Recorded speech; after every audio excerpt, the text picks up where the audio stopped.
Bill Keller spent 30 years at the New York Times as a correspondent, executive editor, and columnist before leaving to become the founding editor-in-chief of the Marshall Project, a nonprofit online news organization devoted to covering criminal justice reform.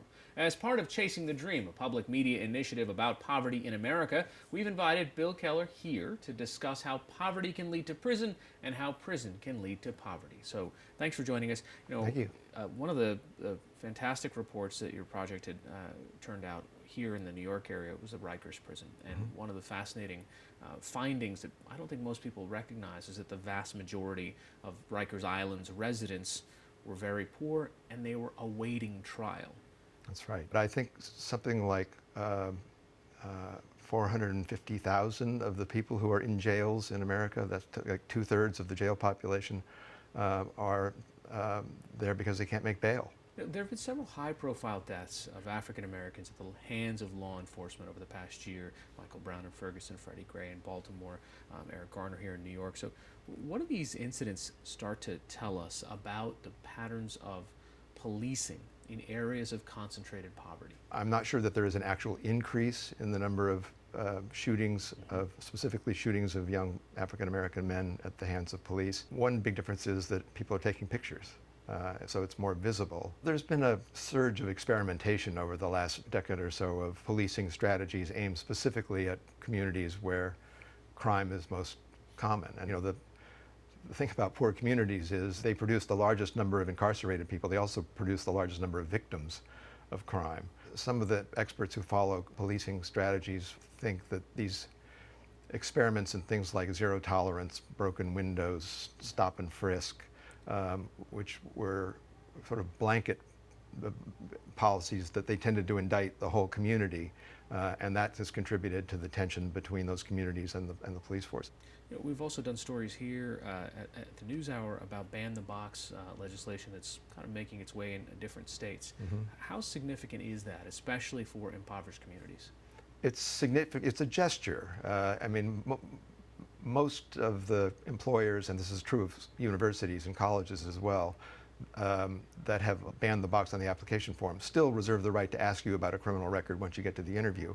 But by eliminating that little box that you check on the form, it means you at least get over the first hurdle. You might actually have a chance to get the interview where you can make the case that you have rehabilitated yourself, straightened out your life, and that you're qualified for the job.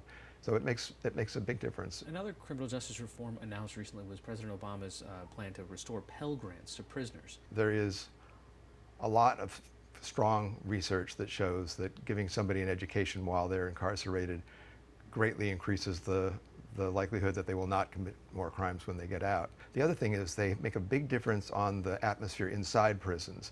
People who are going to a classroom for part of the day tend to think of themselves a little more as humans and a little less as inmates, and the guards unions and wardens tend to support these programs because it makes them safer. We're also seeing something pretty interesting, which is a bipartisan consensus on criminal justice reform. Why is that happening now? There are a couple of things that I think are not very well understood about the politics of criminal justice. One of them is there's a sense that we have mass incarceration because of conservative Republicans. It's true that things like the war on drugs, which was the biggest driver of our overcrowded prisons, began with President Nixon and amped up with President Reagan.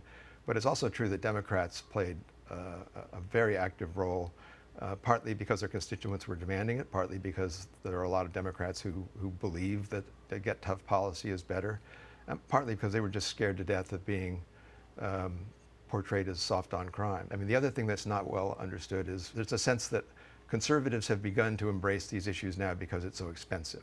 It's all about saving money. It is, for a lot of them, about saving money because there's an estimate that we spend as a nation something like $80 billion a year, and it costs as much to keep a prisoner in prison as the tuition at a good university. But there's a much more complicated and interesting history to the conservative side of this. You have religious conservatives, fiscal conservatives, libertarians now like Rand Paul, who see our criminal justice system as another arm of oppressive big government. And then you just have some people who are kind of policy wonks like Newt Gingrich, who's just said, wait a second, we put these people in prison and then we let them out, and 30 to 40% of them end up back in prison. This is not a system that's working. So, on the right and the left now, when they come together about this, how likely is it that these reforms will take hold? I'm not a betting man. I mean, there is serious legislation moving through Congress now. I think there's a reasonable chance that something will happen by the end of the year. But you got to keep in mind that the federal criminal justice system only deals with something like 15% of the people who are in prison. 85% are in states, at the state level. And at the states, it's a much more varied situation. And there's a lot of ferment going on at the state level that's, I guess I put a little more faith in than the federal government. All right, Bill Keller from the Marshall Project. Thanks so much for joining us. Happy to do it.